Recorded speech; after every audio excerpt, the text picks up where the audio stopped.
August 1945. In a quiet, remote corner of New Mexico, life seemed peaceful. The days were hot and long, and the nights were quiet under a blanket of stars. But this quietness was not going to last.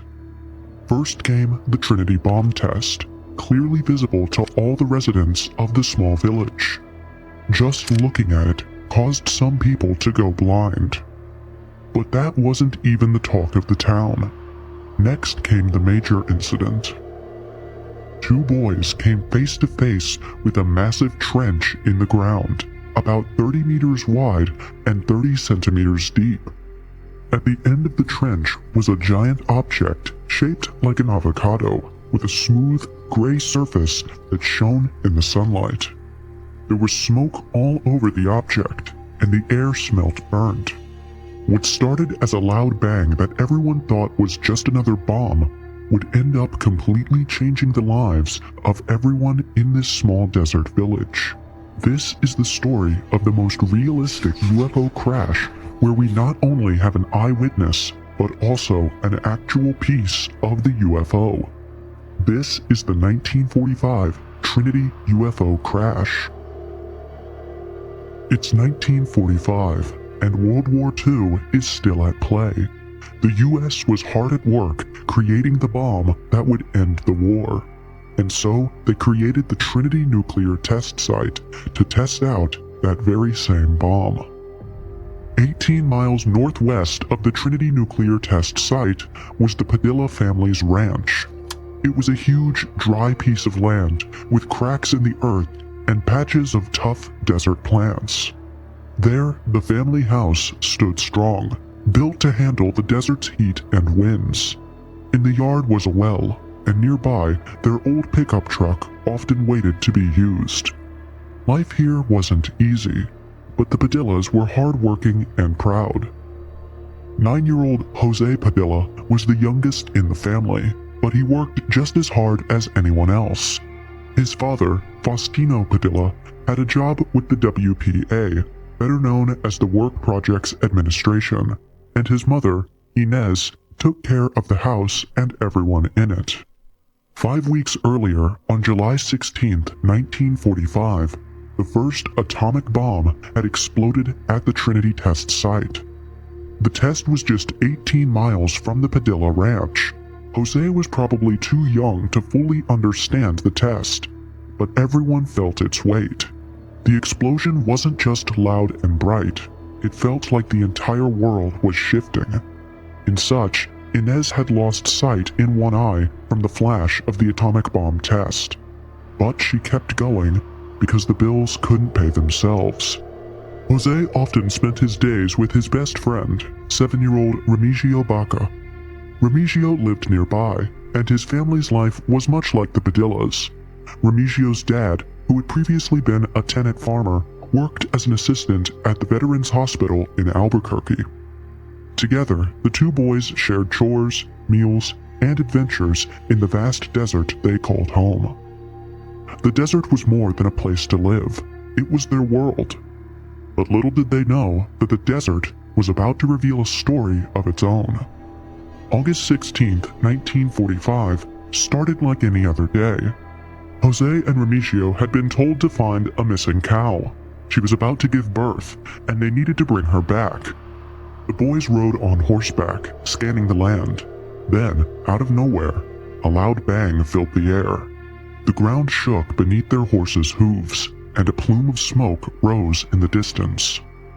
The boys stopped in their tracks, with their eyes wide with surprise. Without saying a word, they urged their horses toward the smoke, curious to see what was going on. As they got closer, the scene kept getting stronger and stronger. The ground was ripped open, forming a huge trench about 30 meters wide and 30 centimeters deep. At the end of the trench was something shocking, a giant object. It was shaped like an avocado, with a smooth gray surface that shimmered slightly in the sunlight. There was smoke all around it, the bushes nearby were burnt, and small fires crackled here and there. The boys slid off their horses and crept closer, staying low. Jose reached for his binoculars. He normally carried them to spot the stray cows and check for danger, but today he would be looking at something completely out of this world. As he adjusted the lens, he froze. There was a hole in the side of the object, which had probably collided with a nearby radio tower about 15 meters high. Inside the object, they could see something, or someone, moving. Through the binoculars, the boys saw 3 strange creatures inside the object. They were small and looked nothing like humans, but more like the size of a praying mantis. Their heads were shaped like pears, and their eyes were large and shiny, reflecting the light. Their arms were long and thin, with 4 fingers on each hand.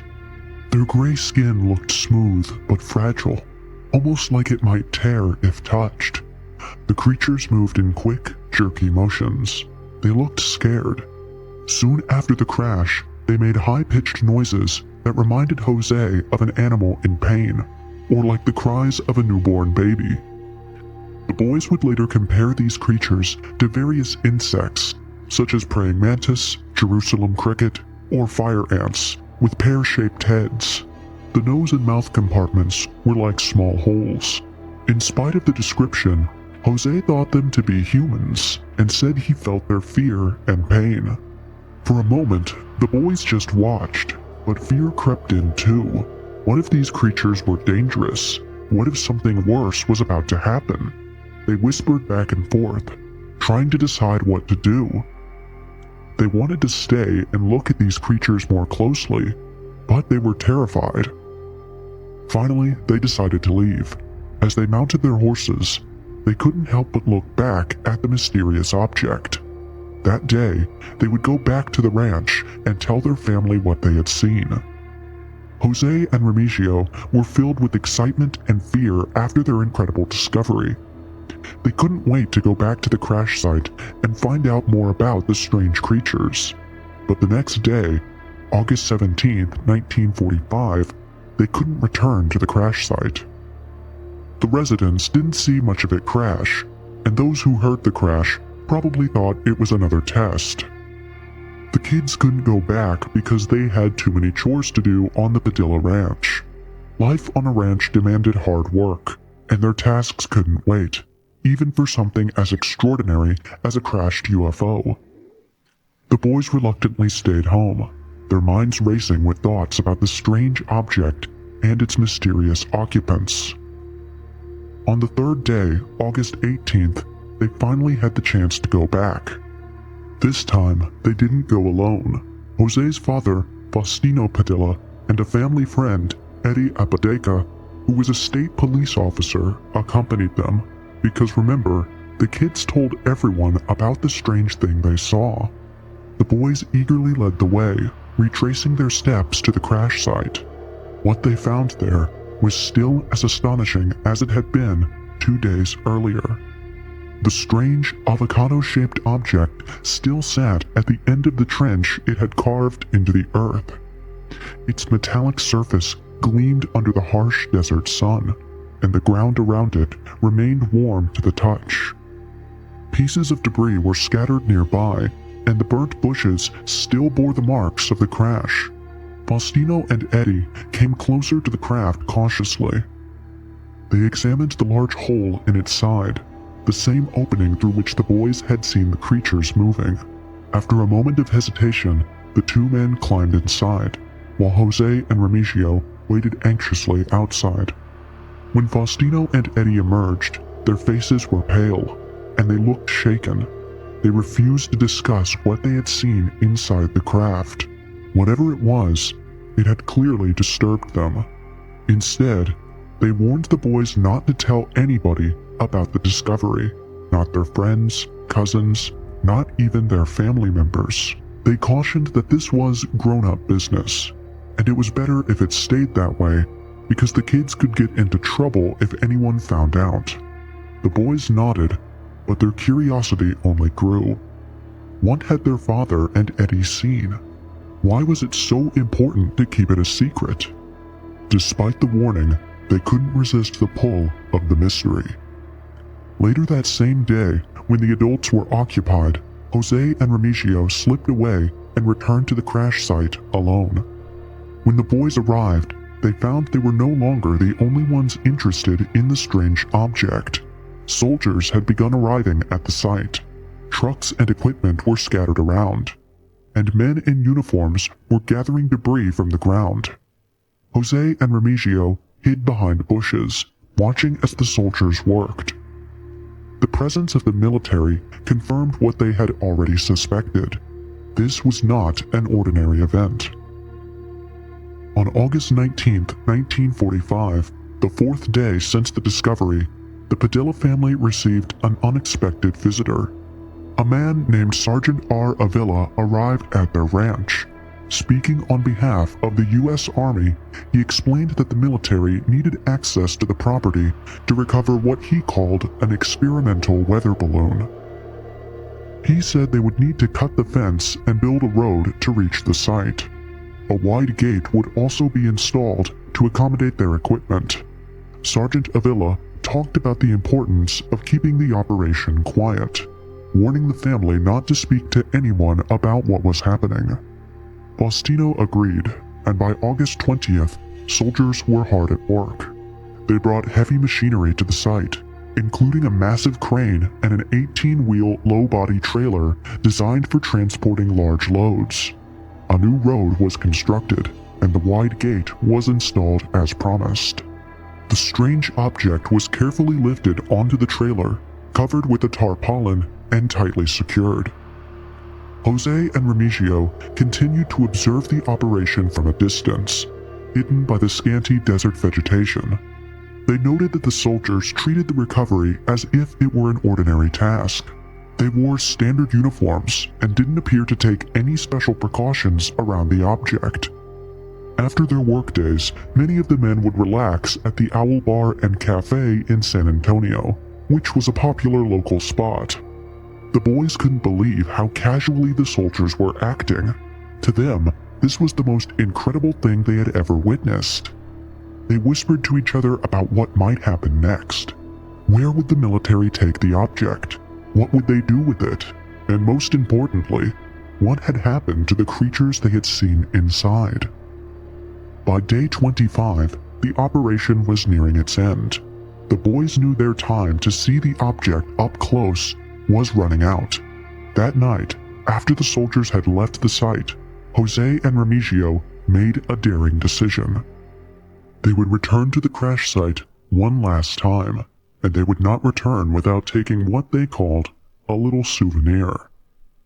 The boys crept through the darkness, their hearts pounding with a mix of fear and excitement. When they reached the site, the object was still on the trailer, waiting to be transported. The tarpaulin covering was flapping slightly in the night breeze as Jose decided to get closer. Using a crowbar, Jose pried back a corner of the tarp, revealing the metallic surface underneath. He climbed onto the trailer and slipped into the opening in the object's side. Once inside, he found out that the interior was strangely smooth. It was metallic, almost looking like yellow brass, but without shine. The walls were curved and appeared to be made of seamless panels. There were no rivets, furniture, or visible controls. The floor was flat, and a transparent dome of the top was constructed to let light in from the outside. It was a plastic-like dome shape measuring about 70 centimeters. On one side of the interior was a small panel, about 30 by 24 inches. Attached to it, with pins, was a piece of metal. Jose worked quickly, loosening the piece with the crowbar. It came free easily, and he handed it to Remigio, who was waiting outside. This was their souvenir, a piece of the mystery they would keep hidden for years. For Jose and Remigio, the events of August 1945 were unforgettable. The strange object, the mysterious creatures, and the military's swift response all pointed to something extraordinary. Though they were warned to stay silent, just like so many extraordinary events, this couldn't be kept under wraps for long. Eventually, Jose Padilla Now an old man came forward, not just with the testimony that you heard right now, but also with the souvenir that they had taken all those years ago. And thus began another chapter in this UFO story. While we have the full facts of the case, it is important to look at the background for it. The year 1945 was a notable time in human history. The world had just witnessed the end of a devastating war, and the dawn of the atomic age brought both hope and fear. But there was something else happening during this period, an increase in strange sightings and unexplained phenomena. Just 2 years later, the infamous Roswell incident would take place in New Mexico, drawing enormous attention to the idea of unidentified flying objects. People across the United States and beyond reported seeing mysterious lights and objects in the sky. It seemed like the world was on the brink of uncovering something really extraordinary. So, was the Trinity crash part of this wave of unexplained events? Or was it part of something more unique? Unlike many of these cases, which often relied solely on eyewitness accounts, the Trinity UFO crash came with visible evidence. Jose Padilla and Remigio Baca, the two boys who first discovered the crash site, managed to take a piece of the mysterious craft as a souvenir. The fragment, a smooth piece of metal, was unlike anything they had ever seen. Years later, in 2015, it would be examined by Frontier Analysis, a chemical testing lab in Ohio. The reports would indicate that the piece was made of aluminum mixed with silicon and copper. This is a typical combination found in engine parts, and their isotopic ratios were those of Earth. Now, while these materials are not uncommon on Earth, the exact combination and the way it was processed raised questions. That's like your car running efficiently on a mixture of petroleum, diesel, and water. Some researchers suggested it could have originated from advanced technology, possibly extraterrestrial.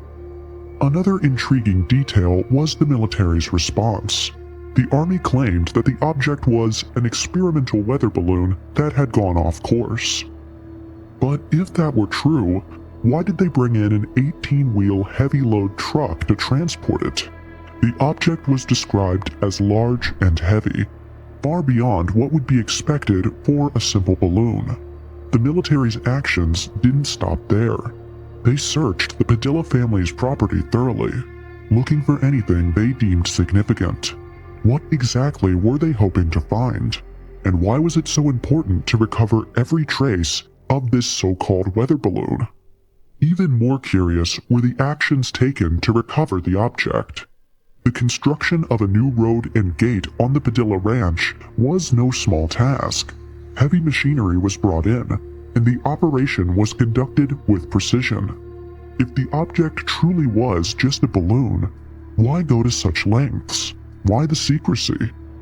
For Jose and Remigio, watching the soldiers work from their hidden vantage point, it was clear that whatever had crashed on their land was no ordinary piece of equipment. And then there were the creatures. The boys' descriptions of the being inside the craft added another layer of mystery. Unlike the mechanical explanations offered for the craft itself, the presence of these entities suggested something far more extraordinary. Their pear-shaped heads, large reflective eyes, and thin insect-like bodies were unlike anything known to exist on Earth. Could they have been intelligent life forms from another world? The boys certainly thought so, and their first-hand account has been a cornerstone of the Trinity UFO case ever since. But that doesn't mean that the Trinity UFO case doesn't have its critics. Many of the biggest critics point to the fact that this entire case relies on the testimony of two people who were both kids at the time. Maybe the entire incident was their overactive imaginations, but it's worth noting that the Trinity crash predates Roswell by 2 years. UFO research was still in its beginning stages, and public interest in flying saucers had not yet reached its peak. This was at a time when such incidents were more likely to be dismissed or covered up. In the case of Trinity, the swift and secretive actions of the military suggest they wanted to keep the incident under wraps. Why else would they seize evidence and warn the Padilla family to stay silent? But most critics still think otherwise. One of the loudest critics of the case is a writer named Brian Dunning. He says that the whole story is made up by people who knew they were making it up. He says it's not a distorted memory, not an honestly misinterpreted experience, but a lie. Dunning's opinion comes from research work by a journalist named Douglas Dean Johnson, first published in May 2023. Johnson found problems with the story. For example, the story talks about a policeman named Eddie Apodaca, a friend of Jose's father. He supposedly helped look through the UFO wreckage. But here's the problem. Records show that Eddie was in Europe during World War II in 1945. He didn't even become a policeman until 1951. How could he have been there? And there's more. Johnson also says that one of the witnesses, Reem Baca, kept changing his story. It seems like every time he talked to someone new, he told the story a little differently. Dunning says this is a big red flag. He thinks the story just doesn't add up, and that no one should believe their UFO story. Son of World War II Army pilot William Brophy revealed that one of his father's last missions involved flying over the area where the crash reportedly took place. Paola Harris had also interviewed him, saying that during one of these flights, Mr. Brophy's father had seen two boys riding a horse, whom she believes was the young Mr. Padilla and his friend Remigio Baca. This creates a lot of credibility for the boys' story, since if there was no crash, then they wouldn't have been in the area. Going back to Eddie Apodaca, Valet says it's true there's confusion about Eddie, but here's something interesting. The name Apodaca is very common in New Mexico. Could there have been another policeman with the same name, and the children just got confused between the policeman and their father's friend? Valet doesn't have all the answers yet, but he's still looking into it. What about Reem Baca's changing story? Valet thinks there might be a reason for this.